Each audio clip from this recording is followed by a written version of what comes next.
Bien, leamos Jeremías 33:3. Clama a mí y yo te responderé, y te enseñaré cosas grandes y ocultas que tú no sabes. Usted no tiene ningún fracaso en su vida que, cuando se lo analiza apropiadamente, no sea un fracaso en la oración. No hay un pecado en mi vida o en su vida que la oración apropiada no hubiera podido evitarlo. No hay ninguna necesidad en mi vida o en su vida que la oración adecuada no pueda solucionar. Si algo es la oración, entonces es casi todo. Y sin embargo, muchos de nosotros tenemos dificultades al orar. Y les hablo como un hombre que nunca en la vida he estado satisfecho con mis oraciones. Y yo creo que usted tampoco está satisfecho con las suyas. Para muchos de nosotros es un ejercicio que lo hacemos más como obligación. Para otros puede ser una alternativa para la acción o una excusa para la ociosidad. Pero para una gran mayoría es una fuente de poder no aprovechada. Ahora, su vida espiritual o la mía no se levantará por encima de nuestras vidas de oración. Por eso debemos aprender cómo orar. En este pasaje de las Escrituras, Jeremías está en problemas. Y está en problemas por predicar la verdad. Sedequías, el rey, lo ha puesto en prisión. Y ahí en la prisión, Dios misericordiosamente le habla y le invita a orar. Y este es el trasfondo de Jeremías 33:3, donde Dios dice: «Clama a mí, y yo te responderé». Quiero que note conmigo la orden o mandamiento que Dios dio. No dijo el pedido o la invitación, sino el mandamiento que Dios dio. Le ordenó a Jeremías que orara. Le dijo: «Clama a mí». Jesús dijo que los hombres deben orar siempre. Y el apóstol Pablo dijo que debemos orar sin cesar. Este es un mandamiento de Dios Todopoderoso, y es quien Dios toma la iniciativa. Dios le dijo a Jeremías: «Llámame». ¿Alguna vez ha tenido la tarjeta personal de alguien importante con su número telefónico privado y quien se la dio le dijo: «Llámame»? Una vez un presidente de los Estados Unidos hizo eso conmigo. Bueno, me dijo: «Si puede hacer esto, déjeme saberlo. Esta es mi tarjeta. Llámeme». Y anotó su número telefónico en esa tarjeta. Ese momento no quise que nadie tocara esa tarjeta. Ahora ya no sé ni dónde está. Pero el punto es que si alguien importante le da su tarjeta con el número telefónico personal, eso es un gran privilegio. Y aquí está el Dios Todopoderoso, llegando hasta donde está Jeremías y diciéndole: «Llámame». Retrocedamos al capítulo 32, verso 17, para ver la clase de persona que hizo esa invitación. Jeremías dice: «Oh Señor Jehová, he aquí que tú hiciste el cielo y la tierra con tu poder, y con tu brazo extendido.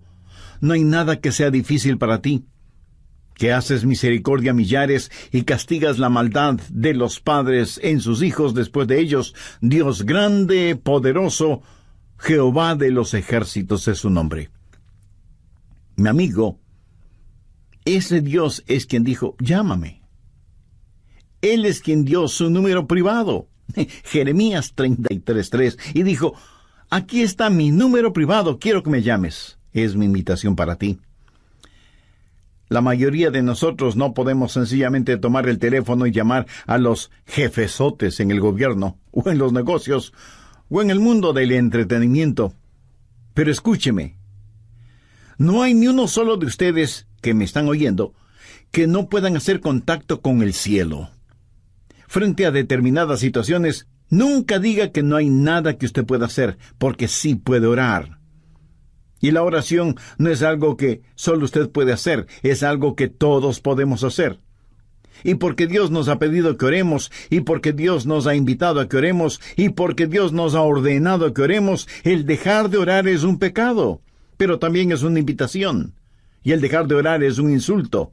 Y también es un privilegio, y el dejar de orar es una necedad, y también es una oportunidad, y el dejar de orar es una tragedia. Y cuando no oramos, pecamos contra Dios, le insultamos a Dios, nos negamos nosotros mismos ese privilegio y entramos en una tragedia colosal y, sin embargo, fracasamos en orar. Deseo compartir con usted 10 pequeñas lecciones que he aprendido acerca de la oración. No voy a profundizar en ninguna de ellas porque las comparto con usted como quien está también aprendiendo, no como una persona erudita o graduada en la escuela de la oración. Primero, haga un hábito de la oración. Los hábitos se forman al comenzar una y otra vez aquello en lo que fracasa día a día hasta que la oración se vuelve un hábito. Segundo, elija un tiempo y un lugar para orar. Ahora, no deje de orar a cualquier hora y en cualquier lugar, pero designe una hora específica y un lugar determinado para orar. Tercero, haga de ese tiempo y lugar lo más óptimo para usted. No lea la biografía de alguien quien oraba a una hora determinada por la mañana o por la noche para tratar de imitarlo. Encuentre el tiempo cuando su mente esté alerta, cuando su atención es fuerte. Para algunos de ustedes, eso puede ser después de despertarse. Para otros será después de la primera tacita de café. Para otros será después de que los hijos se han ido a la escuela. Pero lo importante es que usted encuentre el mejor tiempo, porque no hay nada mágico acerca de determinada hora. Cuarto, cuando vaya a orar, equípese. ¿Qué quiero decir con esto? Sencillamente que tenga su Biblia, un cuaderno para notas, lápiz o bolígrafo o esfero, o como usted lo llame, y su material devocional. Para mí sería casi inimaginable el tratar de tener mi tiempo de oración sin mi Biblia y un cuaderno de notas. Yo espero que Dios me diga algo.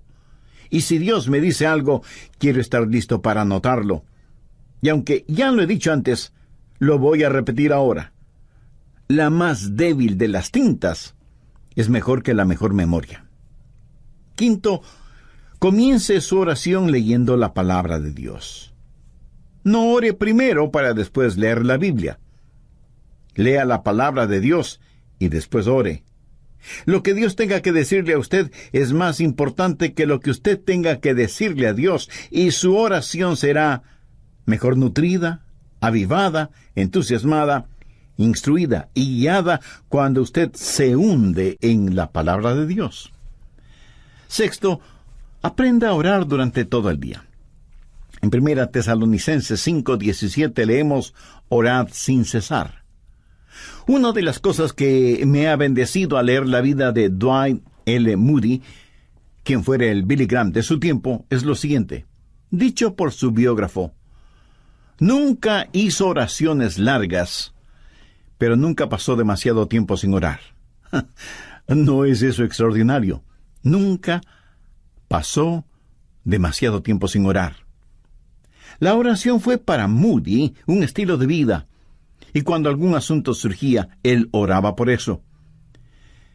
Yo tengo el hábito de orar por otros pastores cuando leo los boletines de sus iglesias. Oro por las iglesias cuando paso frente a ellas. Oro por las personas a quienes escribo cartas. Y aún mi correspondencia oficial es, para mí, motivo de oración. Leo el periódico buscando oportunidades para orar, no solo por las personas que han sufrido alguna tragedia, sino por aquellos que ocasionaron la tragedia. Y a medida que lee su Biblia, pregunte: Señor, ¿qué significa eso? Explícamelo.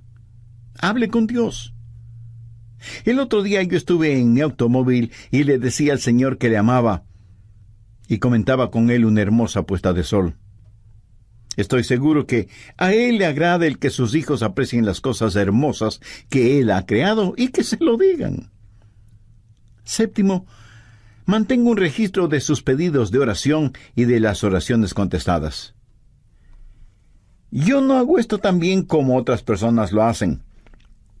Tengo un cuaderno y escribo necesidades de oración y pedidos por los que he orado. El otro día estuve revisando uno de esos cuadernos de hace 10 o 15 años atrás, Y fue una bendición increíble el ver cuántas oraciones Dios ha contestado, por algunas de las cuales, séptimo, ni siquiera le había agradecido. Mantenga un registro de sus pedidos de oración, amigo, y de las oraciones. Aumentará su fe si mantiene un registro de sus oraciones, lo que solicita, lo que recibe y cuando lo recibe. Octavo, cuando ora, póngase la armadura de Dios. No faltará quien me pregunte, pastor, pero si voy a orar, ¿para qué necesito ninguna armadura? Porque, mi amigo, la oración es una verdadera batalla. Aunque usted no lo crea, toda la artillería del infierno estará en su contra cuando ora. Quiero decir, justo cuando usted va a comenzar a orar, el perro comienza a ladrar, el bebé llora fuertemente, el teléfono suena, alguien llama a la puerta, los niños empiezan a pelear, algo se quema en la cocina y mil y una cosas más, y usted siente que tiene sueño y su mente comienza a divagar, etcétera, etcétera. ¿Necesita o no ponerse la armadura de Dios cuando va a orar? Definitivamente que sí. Noveno, si usted está solo o sola, ore en voz alta. Hay algo muy especial en orar en voz alta, vocalizando su oración. Por lo menos le ayuda a su mente a no divagar. Si está en un sitio en donde no moleste la privacidad de nadie, ore en voz alta. Ahora, no creo que es una buena idea el orar en voz alta cuando está en medio de una multitud. Alguien pudiera pensar que usted ha perdido un tornillo en la cabeza y pudiera terminar en el manicomio. Ahora, si su mente es como la mía, querrá hacer cualquier otra cosa cuando usted comienza a orar. ¿No ha notado cuán difícil es permanecer enfocado cuando empieza a orar? Y es justo cuando comienza a orar que su mente empieza a pensar, bueno, necesito hacer esto y aquello y lo demás allá. Bueno, tengo un secreto que lo leí en alguna parte, lo puse en práctica y da maravillosos resultados, ya se lo diré. Décimo, si la cosa que distrae su atención de la oración es tan importante y está en su mente, ore por eso. ¿Sabe de lo que estoy hablando? Si, por ejemplo, estoy orando por los enfermos y el Señor me dice, Adrián, tienes que preparar un mensaje, dejo de orar por los enfermos y ese mismo instante oro por el mensaje. Hecho eso, puedo concentrarme en aquello que está en mi mente y que es el punto central de mi oración. Evidentemente, eso es lo que está en mi subconsciente y por lo cual quiero orar. En Mateo 21:22, el Señor Jesucristo dijo, y todo lo que pidiereis en oración, creyendo, lo recibiréis. Pero quiero que vea una segunda cosa. He hablado del mandamiento de orar. En Jeremías 33:3, Dios dice, clama a mí. Ahora, con el mandato quiero que note la confianza y la seguridad que viene con esa orden. Clama a mí, y yo te responderé. Ahora, ¿es esa la verdad o no lo es? Es la verdad. El Dios Todopoderoso ha dicho, y yo te responderé. Eso da confianza, seguridad. Y sea que usted lo entienda o no, es la verdad. Dios responde cuando clamamos a Él. Dios contesta nuestras oraciones. Es promesa de Dios que cuando le pedimos en oración, creyendo, Él nos contesta. Suponga que usted envía una carta al presidente de su país, quejándose de alguna cosa. Ahora suponga que el presidente, en verdad, lee su carta. Sí, claro. Menos mal que solo estamos suponiendo. Unos días después de que usted envió su carta, llaman a la puerta de su casa y cuando usted abre la puerta, se encuentra frente a frente con el presidente. Usted se queda sin habla debido a la sorpresa y más aún cuando su presidente le dice, recibí tu carta y vengo a darte una respuesta personalmente. Como esto más bien suena a ciencia ficción, recuerde que solo estamos suponiendo. Ahora deje de suponer. Dios mismo ha dicho, yo soy el que personalmente voy a contestarte. Y cuando Dios nos contesta, Él lo puede hacer de 4 maneras. Primero, su respuesta puede ser específicamente entregada, Usted como yo hemos pedido a Dios cosas específicas y las hemos pedido y las hemos recibido tan instantáneamente, tan milagrosamente, tan realmente, que nadie puede convencernos de que eso no fue una casualidad o una coincidencia. Creo que todos oramos en forma general, pero aquellos que hemos caminado este sendero por largo tiempo, hemos orado y hemos recibido respuesta específica e inmediata. Segundo, a veces la respuesta puede ser estratégicamente demorada. O sea, Dios no siempre contesta en forma inmediata. Eso no significa que no vaya a contestar. Dice la palabra de Dios en Isaías 30:18, por tanto Jehová esperará para tener piedad de vosotros. Y con Dios, el momento apropiado es más importante que el tiempo. Por lo tanto, su respuesta puede ser estratégicamente demorada. Tercero, su respuesta puede ser significativamente diferente. Usted puede pedir a Dios algo y Él le dará algo mucho mejor. El apóstol Pablo en 2 de Corintios capítulo 12 dice que tenía un aguijón en la carne y le había pedido a Dios que lo removiera, que le quitara ese aguijón, pero Dios no lo hizo. Sin embargo, Dios contestó la oración de Pablo, no dándole lo que el apóstol le pedía, sino otorgándole algo mucho mejor de lo que había pedido. ¿Qué pudo ser mejor que quitarle el aguijón en la carne? Una sobreabundante gracia. Pablo, escribiendo a los hermanos en Corinto, les dijo, pues que hemos de pedir como conviene, no lo sabemos, pero el Espíritu mismo intercede por nosotros con gemidos indecibles. Cuarto, la respuesta puede ser soberanamente negada. Usted puede pedir algo a Dios y Él le dirá, no voy a contestar tus oraciones, no porque tu corazón esté equivocado, sino porque estás pidiendo por algo equivocado. Y Dios le ama demasiado como para darle algo que puede hacerle daño. Dios le ama de tal manera que este mismo momento está abriendo la oportunidad para que usted, si aún no es un creyente, haga una decisión por Jesucristo ahora mismo. Usted, amigo, pudiera ser un importante ejecutivo, usted, amiga, pudiera ser una hábil empresaria, no importa quién sea usted o dónde esté. Si no tiene la seguridad de su salvación eterna, no necesita ser un científico para saber que su condenación será eterna, independientemente de lo que usted crea al respecto. En el programa anterior compartí con usted 10 pequeñas lecciones que he aprendido acerca de la oración. Primero, hay que hacer un hábito de la oración. Segundo, hay que elegir un tiempo y un lugar para orar. Tercero, hay que saber optimizar ese tiempo. Cuarto, hay que equiparse para ir a orar.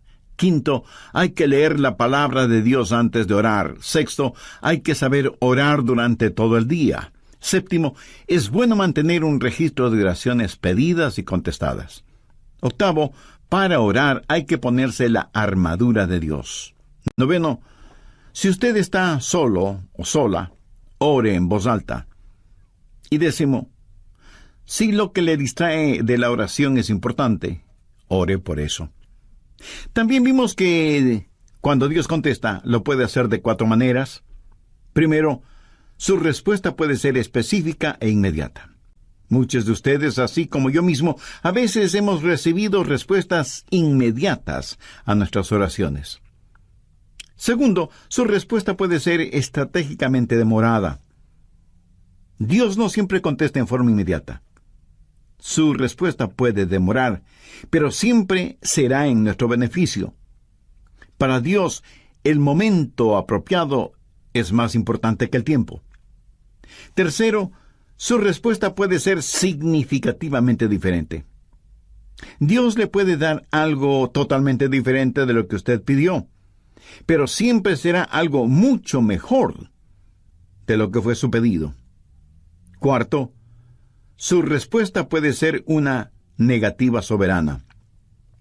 Cuando Dios no contesta su petición, no es porque necesariamente haya pecado en su vida, sino porque su petición está equivocada. Y Dios jamás le dará algo que pueda dañarle, no importa con cuánta intensidad se lo pida. Por ejemplo, Una jovencita cristiana puede enamorarse apasionadamente de un joven no creyente, carnal, mundano, pero ella, cegada por lo que cree es amor, le pide a Dios que le dé a ese joven por esposo. No le pide a Dios que el joven se convierta. Dios, para protegerla, le niega su pedido. Ella, de todas maneras, se une a ese joven, y esa es una receta segura para un fracaso matrimonial y espiritual. Yo creo que todos nosotros agradecemos a Dios por las oraciones contestadas, aunque debo admitir que muchas personas ni siquiera le agradecen a Dios por haberles contestado positivamente. Permítame decirle lo que yo he hecho. Le he agradecido a Dios por las oraciones no contestadas. ¿Usted alguna vez lo ha hecho? Ruth Graham, la esposa de Billy Graham, alguna vez dijo: le agradezco a Dios por las oraciones no contestadas. Si Dios hubiera contestado cada una de mis oraciones, cuando le pedí algo, 5 veces me hubiera casado con el hombre equivocado. Y siempre estamos orando, pidiendo cosas. Señor, esto es lo que quiero. Señor, ¿puedes hacer esto por mí? Y Dios dice: no sabes lo que estás pidiendo. Y pienso en algunos personajes bíblicos que pidieron a Dios que les quitara la vida cuando se vieron frente a dificultades. Moisés fue uno de ellos. Elías también le pidió a Dios que le matara. Y Jonás hizo la misma petición. Nosotros estaríamos ya hecho polvo si Dios contestara todas nuestras peticiones. Clama a mí y yo te responderé. Y la respuesta de Dios puede ser sí, no, te daré algo mejor o espera. ¿Qué he compartido con usted hasta este momento? La orden o mandato, la confianza o seguridad, y finalmente veamos la conquista. Clama a mí y yo te responderé y te enseñaré cosas grandes y ocultas que tú no conoces. Dios se ha revelado a sí mismo como un Dios que puede hacer lo que desea hacer. Veamos nuevamente Jeremías 32:17. Oh Señor Jehová, he aquí que tú hiciste el cielo y la tierra con tu gran poder y con tu brazo extendido. No hay nada que sea difícil para ti. Vamos un poco más adelante hasta el verso 27, en donde Dios presenta sus credenciales, por decirlo de alguna forma. He aquí que yo soy Jehová, Dios de toda carne. ¿Habrá algo que sea difícil para mí? En otras palabras, Dios está diciendo que, siendo como es todopoderoso, Él puede hacer aún aquello que desde nuestro punto de vista humano es imposible hacer. Conozco a personas que tienen dificultad para creer en milagros. Los científicos, por lo general, y con las debidas excepciones, se identifican como ateos o, a lo sumo, agnósticos. Y pregunto, ¿cómo nadie puede tener dificultad con los milagros si cree en la creación? Si usted puede aceptar Génesis 1:1, de ahí en adelante, todo es más sencillo de creer. La gente habla mucho de las leyes de la naturaleza, y realmente no saben de lo que están hablando porque no existe tal cosa como leyes de la naturaleza. Lo que sí existe son las leyes de Dios que la naturaleza obedece. Dios no obedece las leyes de la naturaleza, es la naturaleza la que obedece y con exactitud las leyes de Dios. De paso, bien vale la pena mencionar que la naturaleza obedece mejor las leyes de Dios que los humanos, aunque somos los humanos los que nos hemos puesto la etiqueta de ser inteligentes. Dios lo creó todo, y lo creó como quiso crearlo. Jamás piense que Dios tuvo necesidad de nombrar varios comités de ángeles, serafines y querubines para que le asesoren en cómo debía crearlo todo. Si tal hubiera sido el caso, a lo mejor nada existiría porque usted sabe cómo marchan las cosas cuando están de por medio los famosos comités, ¿verdad? Pero no permita que nadie le diga que la época de los milagros ya pasó. En Génesis 18:14 encontramos una muy interesante pregunta. ¿Hay para Dios alguna cosa difícil? Mi amigo, el problema no es con Dios y su habilidad. Anote al margen Mateo 17, los versos del 19 al 21.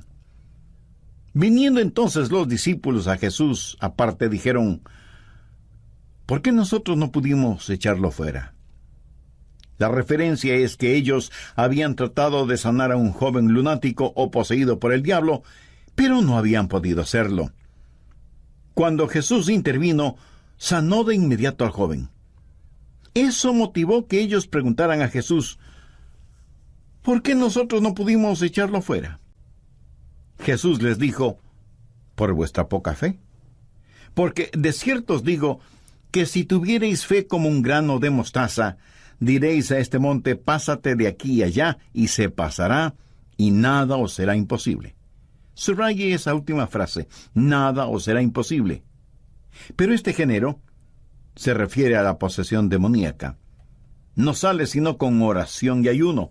En otras palabras, Jesús les dijo: la razón por la que mi Padre no les contestó no es porque no tenga la habilidad para hacerlo, sino debido a la incredulidad de ustedes. Porque si tuvieran fe aún del tamaño de un pequeño grano de mostaza, podrían decir a un monte: quítate del camino, y se quitaría. Mi amigo, la más pequeña cantidad de fe es mucho más grande que la más grande dificultad. Dios le dijo a Jeremías: clama a mí, y yo te responderé, y te enseñaré cosas grandes y ocultas que tú no conoces. Yo creo que la idea aquí es algo que usted nunca ha visto, o algo que ni siquiera puede imaginarlo.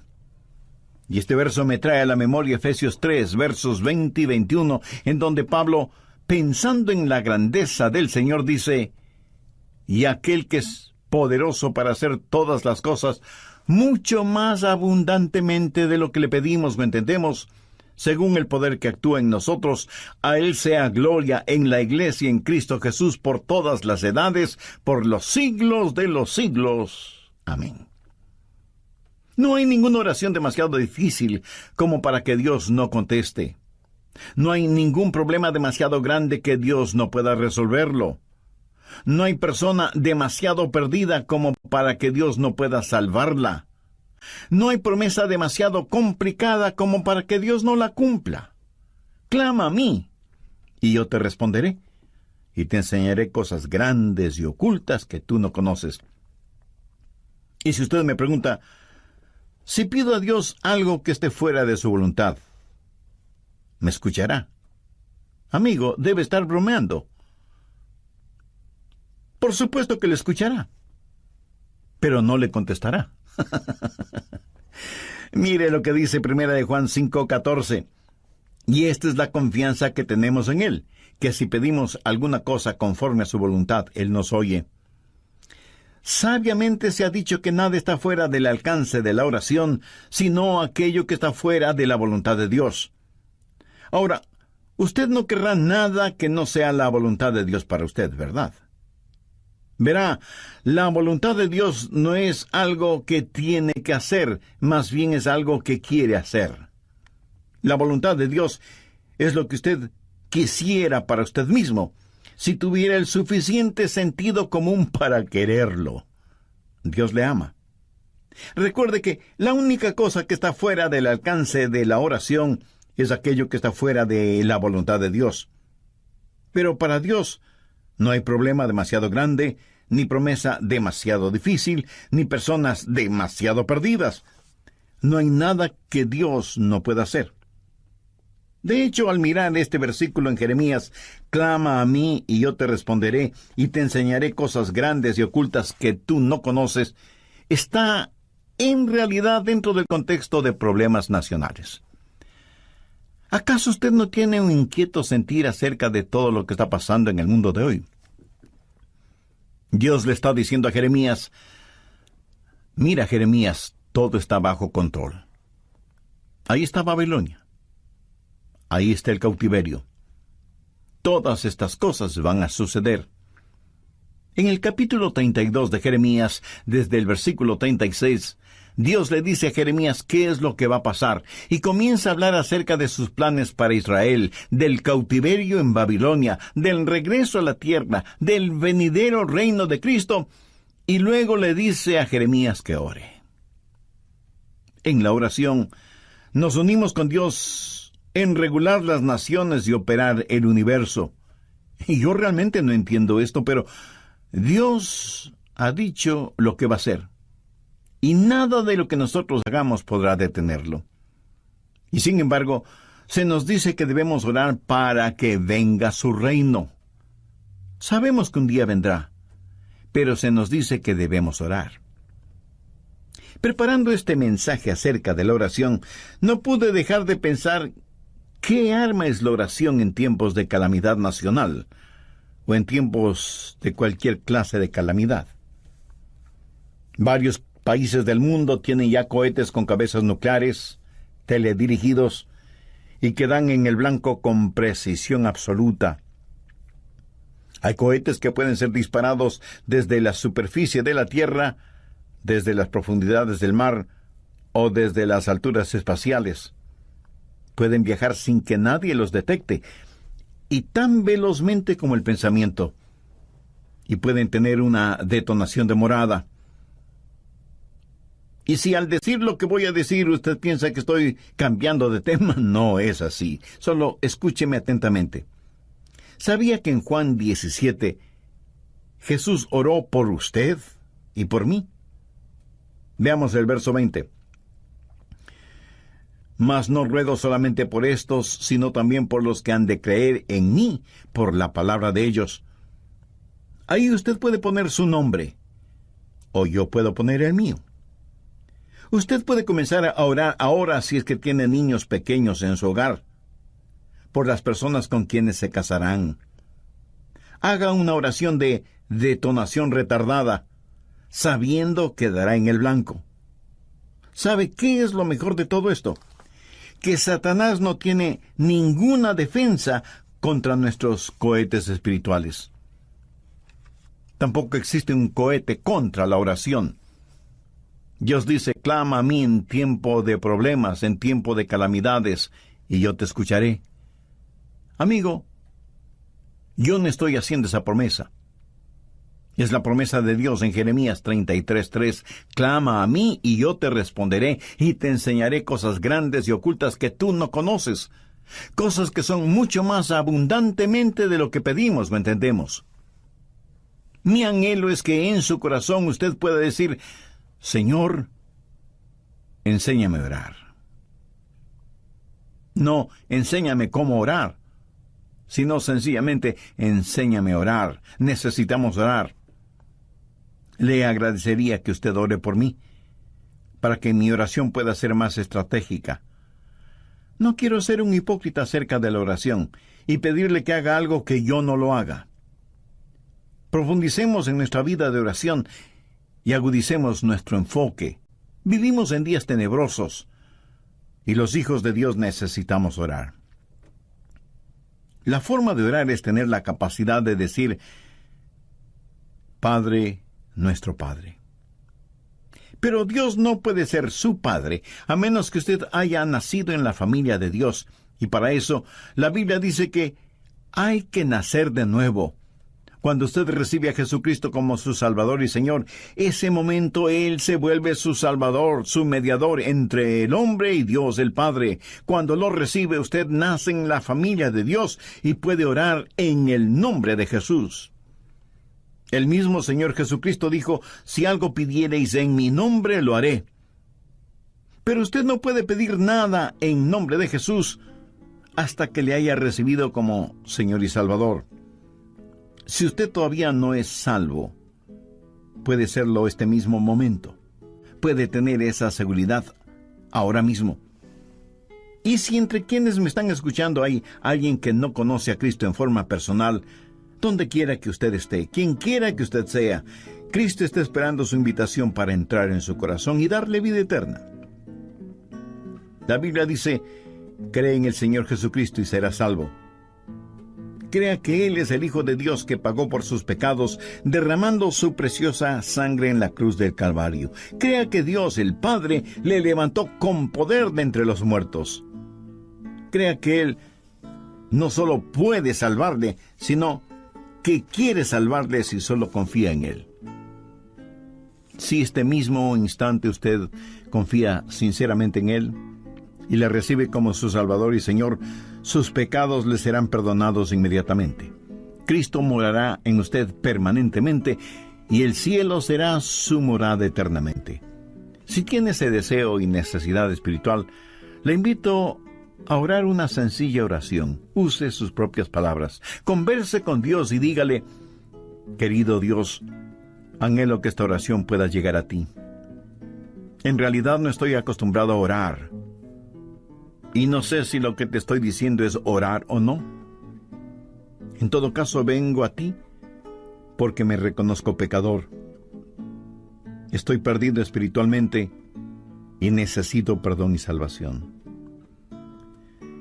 Sé que mis pecados merecen tu castigo, pero vengo en busca de tu gracia y misericordia. Señor Jesús, gracias por pagar con tu propia vida la culpa de mis pecados. Gracias por perdonarme, por salvarme, por limpiarme, por darme vida nueva y abundante. Ven a mi corazón. Te recibo como mi Salvador, mi Señor, mi Dios, mi guía, mi amigo. Ayúdame a vivir para ti y por ti. Toma el control total de mi vida y ayúdame a nunca avergonzarme de ti. Tú prometiste que lo que pidamos en tu nombre lo harás. Todo esto lo pido en tu santo nombre. Amén.